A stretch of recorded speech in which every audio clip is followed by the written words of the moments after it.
Technically speaking, Margaret Cavendish was a Southerner, having been born into a wealthy Essex family, but that shouldn't stop us from claiming her as one of our own, as she married William Cavendish, the Lord Lieutenant of Nottinghamshire, and spent many years here helping to tart up Bolsover Castle and Welbeck Abbey. Margaret was raised by her mother, as her father passed away when she was 2. This meant she avoided the strict parenting of the age and was instead encouraged to play and use her imagination, both of which would be pivotal in shaping her moral and mental outlook. In 1642, the family moved to the Royalist military stronghold of Oxford, where Margaret became a maid of honour to Queen Henrietta Maria. But when the Civil War started to properly hot up in 1644, Mary and the royal entourage fled across the Channel to the safety of Paris. Life as a courtier wasn't quite as glamorous as you would imagine. It was full of backstabbing bitches, all eager to up their social status, and was in stark contrast to the freedom and love of her childhood. It would shape in Margaret a lifelong distaste for fashionable society that she would satirise in her play The Presents, as well as other stories. The following year, she got hitched to the widowed William Cavendish, 30 years her senior.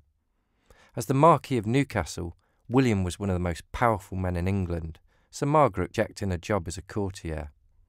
William, in addition to being a commander of Charles I, was a well-known patron of the arts and loved grand building projects, transforming traditional aristocratic households into centres of artistic patronage, with guests such as Thomas Hobbes and Descartes regularly invited over. Unfortunately, due to the Civil War, the couple would have to wait until the Restoration of 1660 before they could return back and develop their cribs. During their enforced exile, they travelled across Europe, living mainly off of credit and reputation. Access to cosmopolitan culture and an educational elite would have a profound effect on Margaret. In Utrecht, she encountered Anna Maria von Sherman, author of The Learned Maid, 1639, which argued for the improvement of women's education.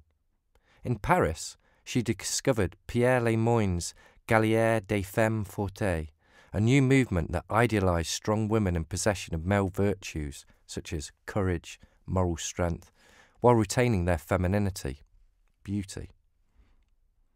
Paris was also home to the emerging feminine salon culture, where women debated hot topics such as whether it's better to be intelligent or beautiful, and what constitutes a good conversation. For maximum kudos, responses were given in allegories, similes, or compact character sketches, and was basically a testing ground for wit and wordplay, kind of like a 17th century version of Radio 4's The News Quiz, but for aristocratic women. Margaret could quite easily have moped around in relative luxury during her exile. Instead, she embarked on a prolific writing career that constantly challenged accepted norms.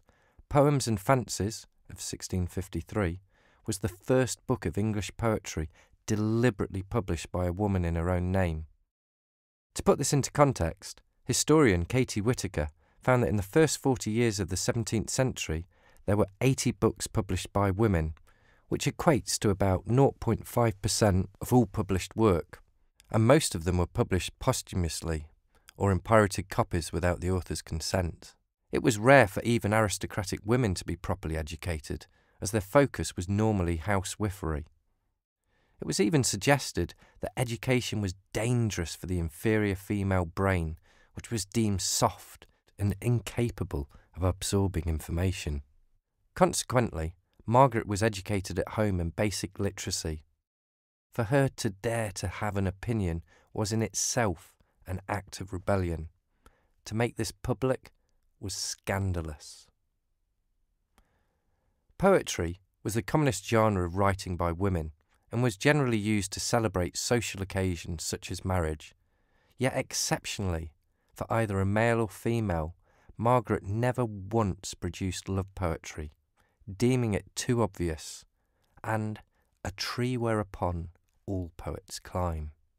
Instead, she opted for philosophical verse that challenged the Christian Judaism tradition of man's superiority over nature. A dialogue of birds, for instance, critiqued man's obsession with hunting and killing birds that dared eat the tiniest of their fruits. She went on to argue that animals may have intelligence too. As she moved to other genres, she was keen to broach masculine subjects, debating the role of religion, law, and philosophy.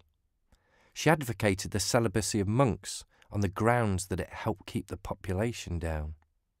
Then she exposed the folly of religion, arguing that if men based their supremacy over women on the grounds that Jesus was a male, then men were by implication inferior to a dove, given that this is how the Holy Spirit is represented. The men didn't like this smart arse, and negative rumours started to spread. For a long time, people didn't accept that Margaret had written her own books, because she was addressing male topics, and therefore they must have come from a male mind. Her poetry was slated for its poor rhythm and metre, but she shrugged this off, arguing that there was an obsession with form to the detriment of imagination. Other works were criticised for their poor grammar, punctuation and spelling. There's been some fanciful claims that this was deliberate, that Margaret was simply appropriating language and creating her own unique style, a bit like text speak, but it was more likely that she was dyslexic. The fact that she has no formal education or training in quill writing would have further exasperated the problem. A lot of these prejudices, particularly male expectations and social conventions, recur throughout her writing. In Assaulted and Pursued Chastity, the heroine, Lady Travelier, saves herself from a prince by dressing as a male and fleeing aboard a ship. At a destination, she encounters cannibals, but she is able to save herself by learning their language and communicating on an equal level, something more achievable in the novel than in real life. In The Blazing World, a kind of utopian political thriller, which is seen by many as the first science fiction story, a Margaret appears and strikes up an intimate friendship with an empress, suggesting there is more to life than heterosexual relationships. Margaret exuded as much individuality in her clothing as she did on the page. She wasn't content to go along with the latest trends, and instead designed her own costumes that strived to symbolise her revolutionary identity as a female intellectual. People would flock from miles around to see her, often attracting crowds usually reserved for royalty. Diarist Samuel Pepys tracked her down in 1667, but was disappointed at seeing the myth in the flesh, dismissing her as a mad, conceited, ridiculous woman. But this criticism may tell us more about Pepys.